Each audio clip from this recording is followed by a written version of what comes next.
everybody, this video is going to be a meta update post TI12 where I'm going to emphasize my hero pool, my hero grid, and how exactly you guys can keep a healthy drafting stage in your pubs to ensure we don't give any free losses, and we're also picking the broken shit. Let's go ahead and get started. As many of you very well know, I refined my hero grid many a time, and we're going to be fixating on the things that matter. So at the top, we have all the heroes, but bleh, you know, that's something I keep there just in case. And this is something that I would like to remind you guys, I tweak all the time based on what happens in my games. I'm winning or losing with a hero. Sometimes you win 5 games in a row, you move the hero up, then you lose 3 games in a row, you move the hero down. But this is how I approach the current meta at any given point. So the first section I would like to mention is my heroes to worry about in the draft. So if you're watching TI at all, you know, these are heroes, generally speaking, that were either picked every single game or I think are particular problem heroes. Treant Protector is a problem because he usually wins his lane really hard. So if I'm an offlaner specifically, I want to make sure if that hero is in the pool that I'm prepared to deal with it, knowing that my lane's going to be a bit rougher, and usually picking offlaners that recover a bit better. Spectre is a hero that I think is really punishable and needs to be punished, meaning you need to have low cooldown push, or heroes like Necro with high sustain in lane that can bully her out. I feel like Spectre's overrated in the sense that if she's addressed, she kind of sucks, but if she's unaddressed, she's OP.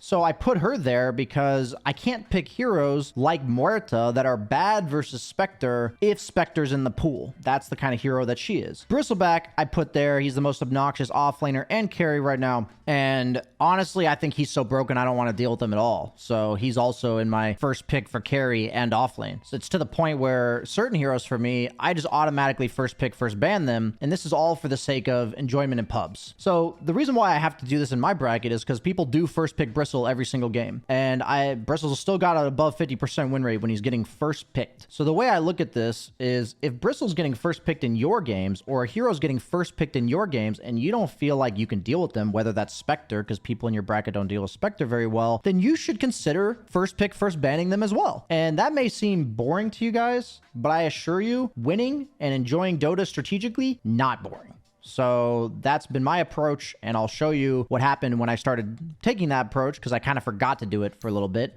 This was before I took that approach, and this was after. So, you know, that about sums it up. Back to the hero grid.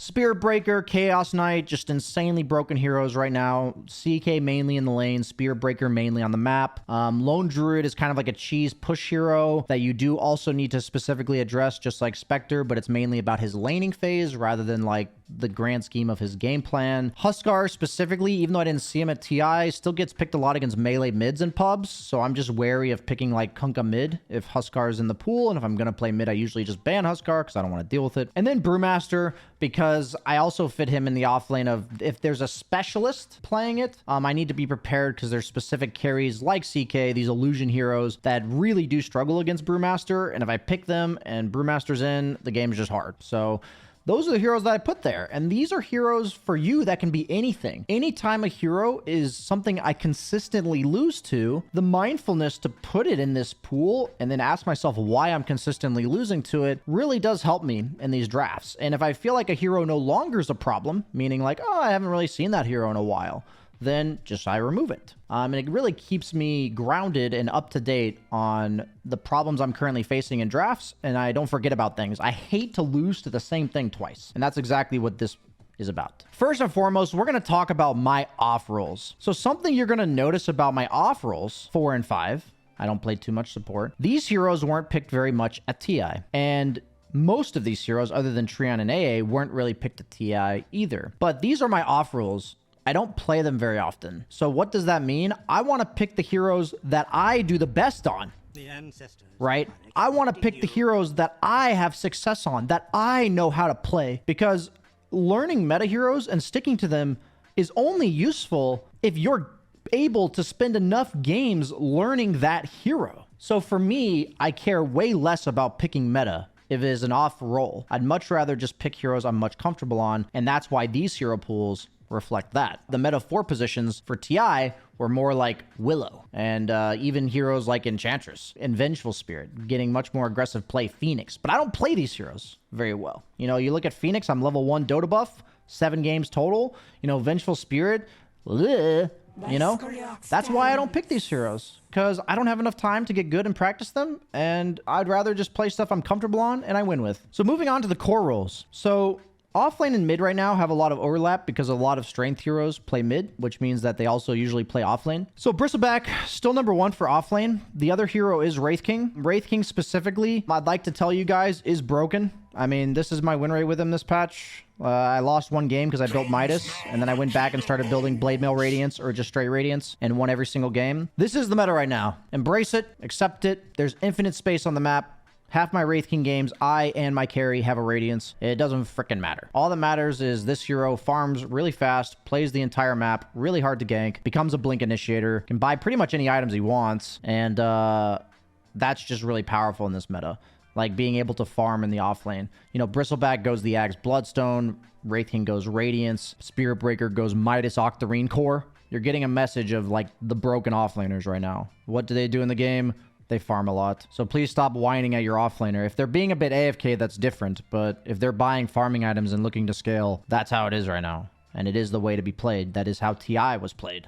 So if something like this, greedy farming, works at my bracket, it 100% works at yours. Keep that in mind. So the heroes that are more active, that like to do things, I pick Kunkka and Primal. I still think these are the 2 like most reliable heroes to do things with. CK I have in here because he can be flexed to offlane, but I think he's generally a better carry. But I don't want to lane against CK specifically. So if CK is in the pool, if I'm offlane, sometimes I'll just pick CK. If not, I prepare for CK. Specifically, I like Dawnbreaker a lot against CK. That's why she's right there. She recovers pretty well in lane. She helps the global save against CK later because he's a hard commitment hero and she can save the allies and punish the CK. So sometimes I'll put heroes that like deal with specific heroes right next to each other. And then these are much more situational picks. Doom is anti-healing. Night Stalker is a vision hero. And Axe is like if anybody decides to go off meta and pick something like Jug. When it comes to mid, you know, not my main role, but I'm kind of understanding the meta of strength heroes. You know, you also have Earth Spirit that I don't play, and heroes that heavily punish high HP heroes or melee heroes in the mid lane. Mainly Dazzle and Necro at TI.